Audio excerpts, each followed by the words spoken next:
This is Jason Saltzman, buildingfantasy.com. Create, run, manage the best fantasy leagues possible, tailor-made. You make it. I help guide you. We talk about it. It's fun. Today, I have my hat off because this is a big topic in my opinion. The further we go and move forward in the NFL and the further the evolution of fantasy football goes, the further we remove ourselves with the kicker position. You know, if you asked us 10, 15 years ago, I don't think it's a thought. Every league has a kicker. You draft a kicker. Now, some leagues don't have kickers, or if they do, it could be a hot topic. Kicker, no kicker. Let's go. If it's your first time, if it's your fifth time, subscribe, hit the subscribe button, get all this great content. Check out buildingthefantasy.com. There is so much there to help guide you perfectly to building the best fantasy league you can, or just if you're building something now and just want to get some ideas, if you have something already and want to add to it, it's a lot of fun. So my first red flag with kickers. You know, first I have my own opinions, then I've watched others and read others' opinions and seen many a YouTube video, or at least the ones that are out there, not many because there's not a ton, and read what's out there about kickers. I think the more experienced fantasy football, the deeper fantasy football player, at least from what I've read and seen, tends to not want kickers in the league, and the more... You know, I'd say 60-70% of fantasy football players are not the hardcore players. They are more I like watching football on Sunday. I like that it gets me more excited. It gets me more attached to the NFL. So maybe you're not a huge NFL fan, but your coworkers are, or your spouse is, and it helps keep you engaged and active. And, you know, maybe my first red flag for kickers, the average draft position. So I laid out kickers, running backs, and wide receivers. So the first kicker roughly goes around pick 150. That's right, 150. You know, in a 10-person league, 10-team league, that would be around 15. So 15 rounds go, 14 rounds go, and then the kicker. So the 10th kicker, which would be that final kicker, starting kicker, nobody rosters more than one kicker. Why would you do that? Precisely my point, by the way. You have a bench for a reason, not one of them's a kicker. Anyhow, roughly goes 200. So you move over to running back. Running back 1 roughly goes first in the draft. Saquon Barkley, Ezekiel Elliott. I don't like to date it with names, but big-time running backs go generally with the first pick. You know, running back 10 somewhere in the top 20. I think I saw it sooner than that, but for argument's sake, I put 20. Running back 57 roughly goes 150. Running back 57 roughly goes 150. Where kicker 1 goes, the 57th running back is taken off the bench, off the board. And if you're doing the math, 57 running backs, if it's a 10-team league, now it could be 12, but I'm going to do 10 because it works a little easier with the math. That means 5.7 running backs are on each team by this time before that kicker's taken. That's about right because the kicker's taken last, right? Or the defense. And I'm a proponent. I like IDP, but that's for another video. And there's nothing wrong with defense. IDP gets real nerdy and hardcore, but I love IDP. But and you make the values less, just like what I'm going to propose here with kickers. If you want to keep kickers, you make the kicking value less. We will get into that. Wide receiver ADP. Wide receiver 1 roughly goes in the top 5, maybe 6, 7. Wide receiver 10 roughly in the top 25. Wide receiver 55, again, 5.5 wide receivers have gone off the board there at 150. When the first kicker goes, you're looking at wide receiver 67 wide receivers have gone by the time that 10th kicker goes. That's my first red flag. Second red flag. No one has broke it down like this. This is what you get with buildingthefantasy.com.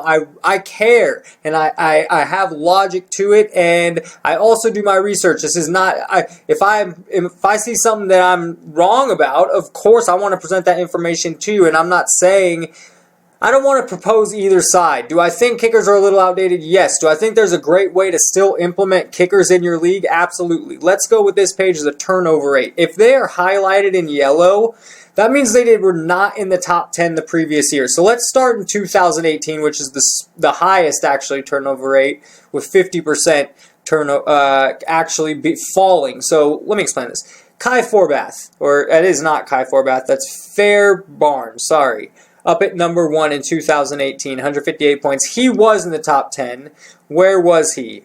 No, he's highlighted because he wasn't. I got confused because Kai Forbath is 10th in 2017. He was not. So the number 1 kicker, matter of fact, 18, 17, and 16 were not even in the top 10 the previous year. So you're not going to find Fairbairn on the 2017 top 10 list. Jason Myers, not on the 2007. So half that list was not in the top 10 the previous year.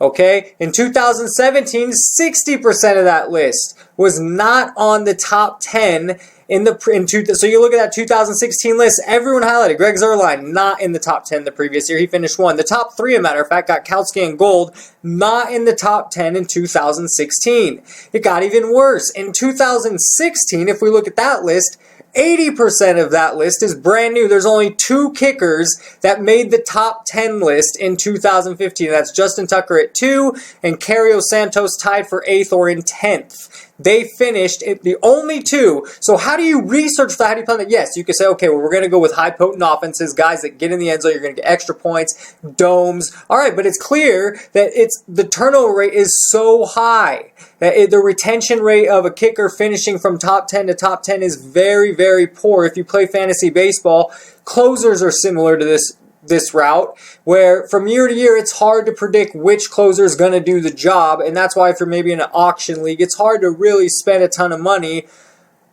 although sometimes you have to. And this is for a different sport.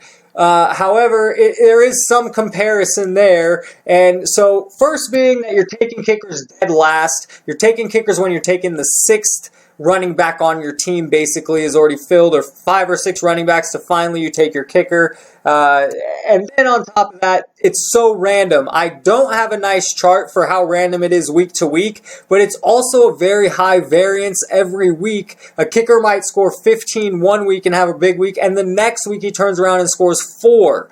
You know, that's another frustration. So here is the kicker scoring.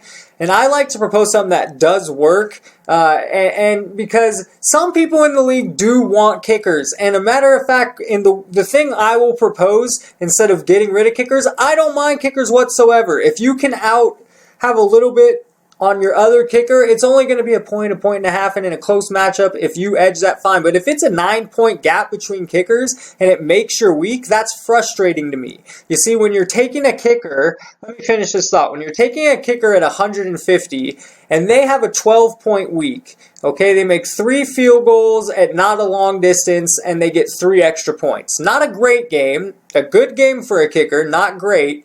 That's going to net them 12 points. Now, the other team, he gets 4 extra points, doesn't get to kick a field goal. Their team wins. He got 4. That's a decent game. It's not his fault he didn't get to kick field goals. 12-4, that's an 8-point gap. That's a big gap, and that could definitely be the difference in a fantasy football matchup in a week. If that 8-point gap is actually a 2 or 3-point gap, it's not as big of a deal to me. Let me gather my thoughts here. So this is again, hats off, because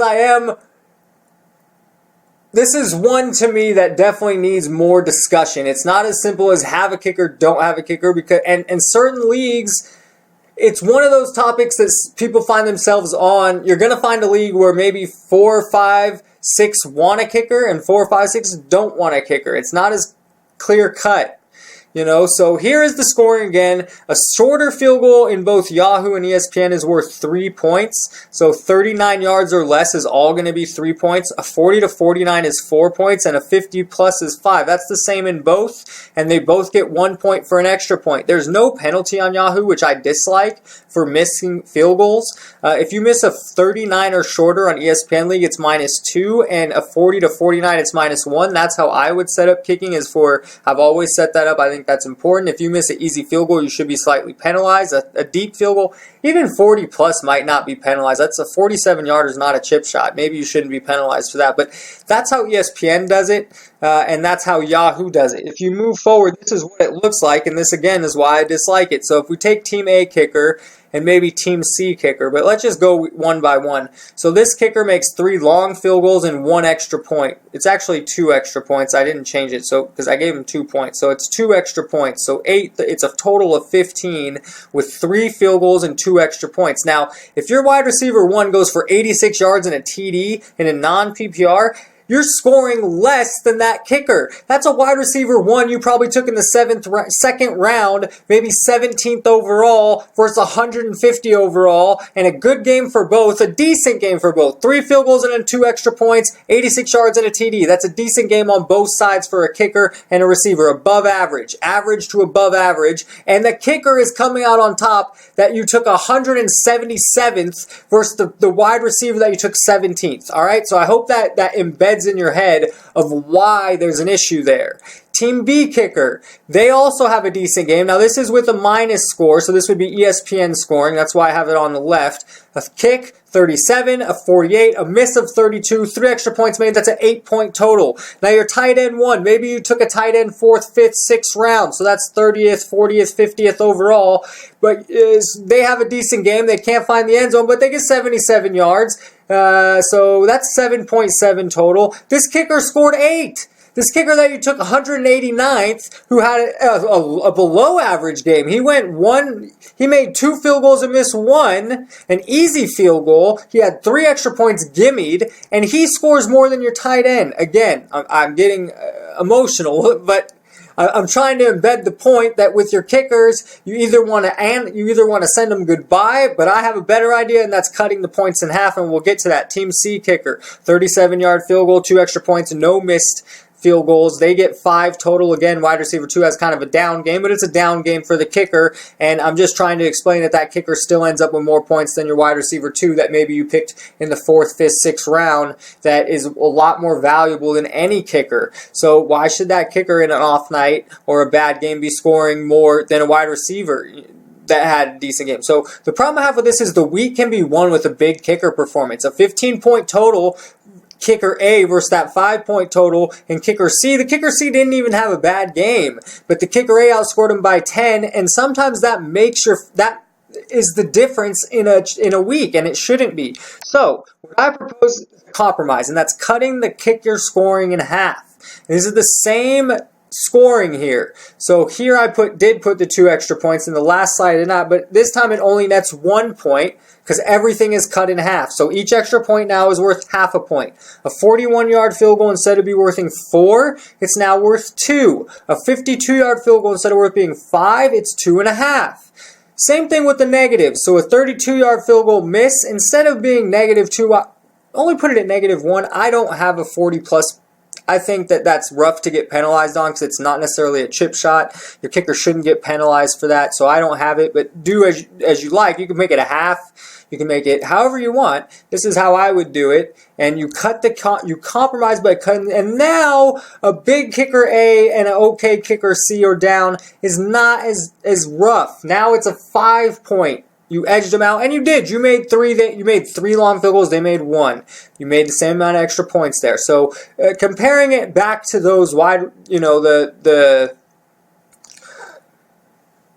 skill positions, wide receiver 1, same game, 12.6, now outscores kicker A. And that's how it should be. With that game, 60. So I have on this one 66 yards. So I didn't change this on this slide. So on this one, I have him getting 20 less yards, and he still outscores the kicker. And that's not a great game. And if you went back here, it'd be 14.6 to 7.5, which to me is more fair. On the tight end, it is the same, 77. And again, outscoring that kicker. That tight end had a much better game than this kicker B. That tight end should have more points than kicker B. Same thing at the bottom. 45 receiving yards is better than 1 field goal and 2 extra points, and it's not much. They're not great games either by any stretch, but it outscores them now by 2 points. In my opinion, that's clean. It's crisp. That's what you get with buildingthefantasy.com. I say you annex kickers or you go this route. And if your league wants kickers, keep kickers. It's fantasy football. Kickers are part of it. Someone said that in an argument I saw, it's sports. It's fantasy football. And if you can fix it and make it more fair or legit, that's what I'm all about.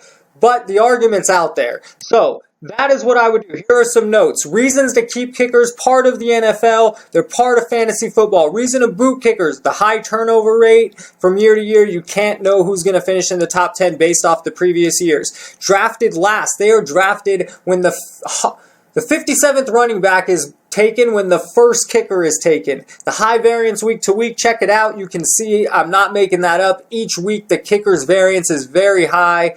It's unpredictable. The first thing I'd ask, does your league need kickers? If so, missed kick should be negative. I'm a big believer in that. And the kick system should be half of what the standard is on ESPN or Yahoo or in most leagues. Keep in mind that there's topics and many more there on the right that are not just there, such as PPR or non-PPR.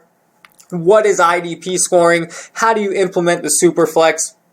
It's all covered. What you should do next. Excuse me. Scoring options. PPR, non-PPR, like I said. Check out the other NFL specifics. There's a ton of them. There's over 20 NFL-specific videos. Superflex, keeper options, dynasty options, free agency, blind bidding, how to run an off-season. Jump straight to all the other league basics or go to the league builds if you want to see that. The league builds are awesome. I highly recommend at least taking a look. It'll give you an idea of how to create a clean constitution. It'll give you great ideas to how to implement things. Again, buildingthefantasy.com. Create, run, manage the best fantasy site, the best fantasy leagues you can with buildingthefantasy.com. I am Jason Saltzman. Stay tuned for the next video. Buildingthefantasy.com. Hi guys, Real Life Peter Griffin here. You know what really grinds my gears? A poor constructed fantasy league. Continue to tune in and thanks for watching BuildingTheFantasy.com.